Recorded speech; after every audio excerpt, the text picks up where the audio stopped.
Welcome back to CIA Declassified. The setting is 1954. Cold War paranoia has gripped the halls of power, and the humid highlands of Guatemala are about to become a laboratory of regime change. The target is Jacob Arbenz, a leader whose agrarian reforms have ruffled the feathers of the United Fruit Company. To the men in Washington, this isn't just about bananas, it's about stopping a perceived Soviet foothold in the Americas. Enter Operation PB's success, the CIA's master plan to oust a president. But an operation needs a face, a local hero to lead the charge. That face was PANCHO. While they were publicly called the National Liberation Army, behind the scenes, they were a meticulously curated instrument of agency policy, trained to turn a corporate dispute into a patriotic crusade. Why the name PANCHO? In the cryptonymic tradition of the era, the agency often used Spanish-inflected names for Latin American assets to maintain a veneer of local authenticity. Records indicate that PANCHO was the specific operational designation for the rebel forces under Castillo Armas. The name was a tactical nod to the legendary revolutionary spirit of figures like Pancho Villa. By adopting the name, the agency was engaging in a branding exercise, attempting to wrap a CIA-led coup in the romantic imagery of a traditional peasant uprising. It was a designation designed to sell a narrative to the citizens of Guatemala City, masking the high-level geopolitical mechanics with a familiar revolutionary title. PANCHO was a machine of war built from scratch. Here are the hard truths in the voices that defined this surrogate army. PANCHO specifically designated the rebel troops organized in Honduras for the 1954 invasion. A quote from a declassified operational directive dated 1954. The movement must appear to be an internal explosion, not a foreign invasion. If we are seen, we fail. End quote. The agency supplied the force with F-47 Thunderbolt fighters to strike terror in the National Army. Training logs confirm the rebels were stationed in Hacienda El Jutiapa in Honduras. A quote from a declassified field agent report dated 1953. We are not looking for the best soldiers, we are looking for the most loyal ones to the cause. End quote. PANCHO forces were supported by the Voice of Liberation, a clandestine radio station broadcasting from outside the country. The CIA spent over $3 million to arm and pay the PANCHO soldiers.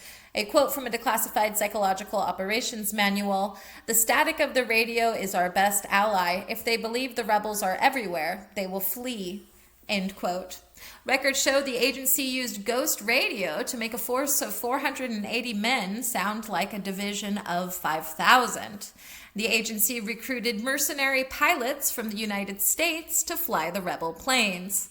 Documentation proves the rebels used S-bombs, soap bombs, that created smoke but no fire to simulate massive explosions in the city. PANCHO leaders were handpicked by the CIA after several other candidates were rejected for being too moderate. The force utilized C-47 transport planes for secret night drops of supplies in the Zacapa region. The agency bribed local Guatemalan telegraph operators to send false reports of rebel victories. PANCHO troops were issued unmarked surplus M1 Garand rifles to hide the direct link to the U.S. government. Records show the agency conducted sea supply runs using commercial freighters to bypass international scrutiny. The rebels operated under a command and control structure dictated by CIA officers in Florida.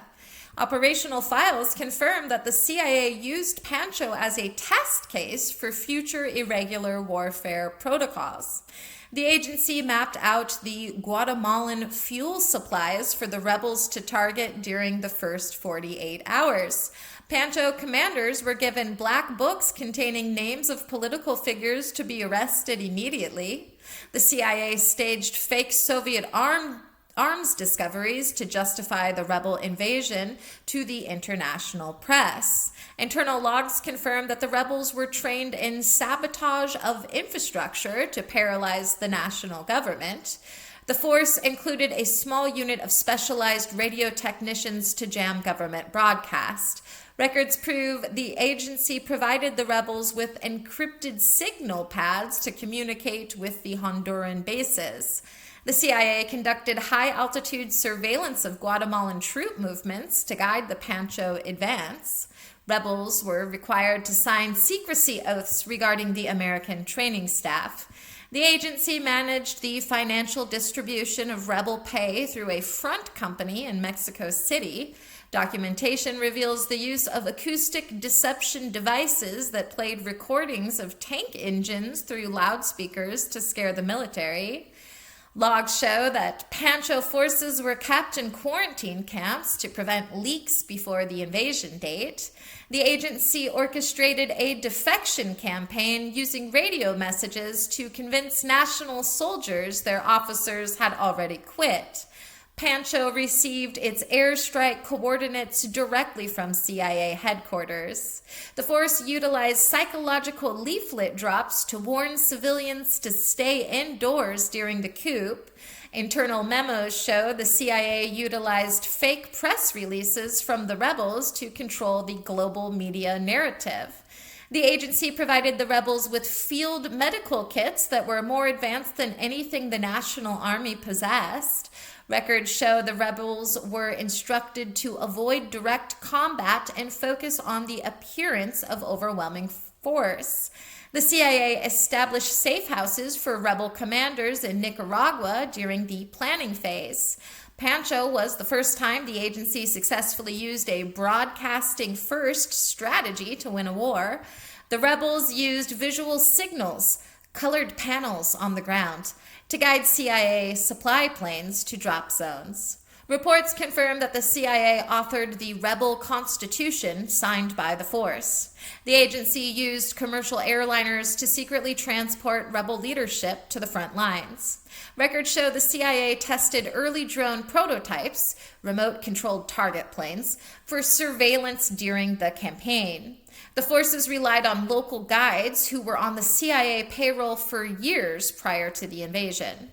Documentation confirms the CIA used psychological profiling to select which rebel officers would be most malleable. The agency funded guerrilla schools across the border to provide a constant stream of recruits for PANCHO. Logs show that the rebels were issued cyanide pills for use in the event of capture by the national police. The CIA coordinated student protest in the capital to coincide with the rebel advance. Logs indicate the CIA utilized homing pigeons as a fail-safe backup communication method when radio silence was required. Records show the rebels were equipped with M3 grease guns for close quarters urban infiltration. The agency printed 100,000 fake Soviet Guatemalan friendship stamps to place in mailrooms as evidence of infiltration. Documentation proves the CIA hired a Hollywood sound engineer to enhance the audio quality of the Voice of Liberation broadcast. Internal ledgers confirm the agency purchased 500 tons of surplus coffee to stabilize the Honduran economy while the rebel camps were active. Reports show that the CIA utilized subvocal transmitters to allow rebel scouts to communicate without moving their lips. Records confirm that PANCHO pilots were instructed to fly at specific altitudes to create a sonic boom effect over government buildings. The agency distributed exploding cigars to be left in social clubs frequented by Arbenz loyalist officers. The most concentrated ink in the PANCHO files occurs in the Appendix K, Social Engineering and Biological Impact. We are looking at 420 pages of total darkness. The official reason is Exemption 1.4D, Foreign Relations and Intelligence Activities. Then there's the ancestral resistance theory. Some specialized researchers believe these 420 pages detail a plan to use cultural triggers. The theory suggests the agency studied ancient Mayan prophecies to tailor Pancho propaganda, so it seemed the rebels were the fulfillment of a divine return. The redactions hide the sacred geometry mapping used to place rebel camps on ley lines to psychologically manipulate the local indigenous population into submission through prophetic inertia. Then there's the pharmacological subjugation gambit theory. It's another persistent rumor which suggests the blacked out pages detail water supply tampering. This speculation claims the agency developed compliancy agents, early psychotropic chemicals, to be added to the water in cities that resisted the Pancho advance. The redactions protect the specific chemical compositions that would turn a rebellious city into a docile one within 48 hours, effectively lobotomizing the political resistance of an entire municipality. Then there's the volcanic trigger conspiracy. Among the fringe, there is a belief that the redactions hide a project to activate the earth. The theory suggests that the CIA was experimenting with using high explosives at specific depths and the Guatemalan volcanoes to create controlled eruptions that would be blamed on the sins of the Arbenz government. The black ink hides the seismic detonation coordinates intended to use nature itself as a weapon of regime change, turning the gods of the earth into agency assets. Then there's the brain drain reparation protocol theory. It's a darker one, and it suggests the redactions hide a post-coup purge list far more extensive than declassified files admit. This speculation claims the 420 pages of redactions contain a plan to neurologically audit the entire teaching staff of the National University. Anyone failing a loyalty test was not just fired, but expatriated to secret labor camps in the jungle. The redactions hide the human asset disposal protocols used to scrub the intellectual class from the nation's future. And then there is the linguistic parasite experiment theory. This is a newer one. It's a bit bone-chilling. It's the belief that the redactions describe the deployment of a language virus. Speculators suggest the CIA developed a set of specific phonetic patterns that, when broadcast over the Voice of Liberation, would induce a state of mild amnesia regarding Arbenz's reforms. The redactions protect the phonetic frequency keys used to overwrite the collective memory of the citizenry, effectively deleting the past 10 years of history from their minds using only the power of sound. Was Pancho a success? Tactically, it was a surgical success. The Pancho forces successfully pressured President Arbenz to resign and flee into exile without a single major large-scale battle. Strategically, it was a bit of a victory. While it secured American economic interest and removed a perceived communist threat, it sparked decades of civil war and instability in Guatemala. The program successfully proved that a ghost army fueled by psychological warfare is more effective than a massive conventional invasion.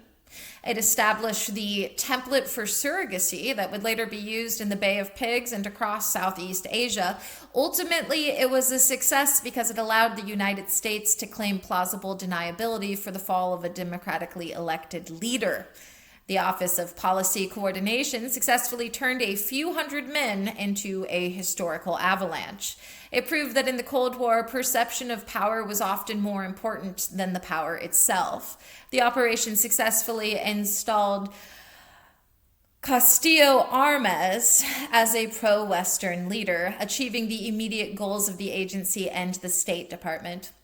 Furthermore, it proved that the agency could successfully conduct a media coup by controlling every scrap of information, reaching the local and global public. It validated the use of non-state actors as a permanent fixture of U.S. foreign policy. Finally, the operation was a success in its ability to keep the true hand of the U.S. government obscured for decades, preserving the illusion of an internal revolution. It turned a domestic political struggle into a controlled geopolitical outcome with minimal U.S. casualties, proving that the agency's soft power was actually hard-edged and sharp. As far as operational and technological breakthroughs go, PANCHO resulted in breakthroughs that defined the gray zone of modern conflict today, such as psychological radio acoustics. The voice of liberation techniques for creating artificial dissent are the direct ancestors of modern social media information operations used to influence foreign elections. Surrogate force integration. The methods for training and arming non-state actors like PANCHO are used in special operations unconventional warfare across the globe. Clandestine aerial logistics. The airdrop on demand systems developed for the rebels evolved into the low altitude parachute extraction systems used by modern special forces to drop supplies in contested zones. And signature reduction ordnance. The push for unmarked sterile weaponry led to the development of modern untraceable supply chains for covert military aid to Allied movements. PANCHO reminds us that the history of a nation can be written by a few hundred men in a jungle. The policy proved that when intelligence and military might are merged into a surrogate force, borders become mere suggestions. We are still living in a world shaped by these shadow liberators, where the echoes of those F-47 Thunderbolts can be heard in every drone strike and every cyber-engineered uprising. Every time you see a non-state actor rise to power overnight, you are seeing the operational ghost of the PANCHO legacy. The program effectively turned the world into a chessboard where the players remain hidden in the wings. It taught us that the most effective way to change the world is to make it look like the world changed itself. The shadow cast by this army still lingers over the sovereign soil of nations across the globe. We have entered an era where the bullet is secondary to the broadcast and the citizen is the primary target of the war. The ghosts of the 1954 jungle are now the architects of our digital reality. We are the frequencies they broadcast and the silent recipients of their invisible airwaves. Thanks for listening. Keep your eyes on the horizon and remember, the loudest revolutions are often the ones whispered from a hidden radio. Join us next time as we examine QR terrorists.